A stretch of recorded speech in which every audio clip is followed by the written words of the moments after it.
According to Dr. Moeed Yusuf, the National Security Advisor to the Prime Minister, a total military victory was never an option in Afghanistan. It is historically established fact that Afghans will never tolerate an outsider. They will always see you as an invader, says Dr. Yusuf. America hence was advised to reach a negotiated structural and political settlement at the earliest. That disconnect continued to generate frustration in Washington and other capitals, because the argument was if Pakistan could do more, we would get a different outcome. After 9/11, Pakistan took a U-turn in support of the United States.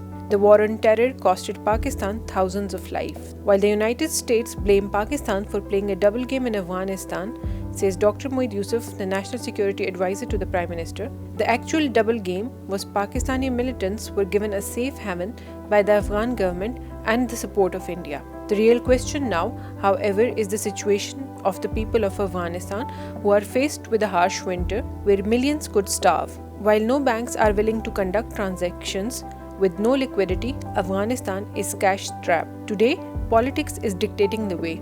The voting patterns in international organizations are linked to foreign policy issues. The power that be would put money where its interests are.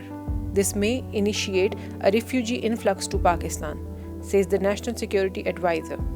How can we talk about this rather than focusing entirely on preventing another refugee crisis? And the way to do that is to allow humanitarian and, frankly, assistance that goes beyond humanitarian assistance. No country can function just on humanitarian assistance. Human security is at the forefront of Pakistan's security policy. With the Afghan intelligence of the previous regime and the Indian involvement out of the way, handling the TTP outlaws is now an option Pakistan can exercise more conveniently than ever.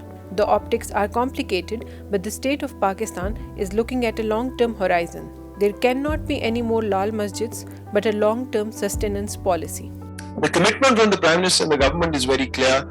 The state has to establish its writ in a way that the monopoly over violence is not challenged. We are not there yet. It is challenged sometimes. We have to get there, right? So there's no point saying, everything is fine. We have to work on this. There's the education curriculum, there's civics, there's citizenry, and then there are groups who cross the line that have to be dealt with either through court of law or whatever the process may be.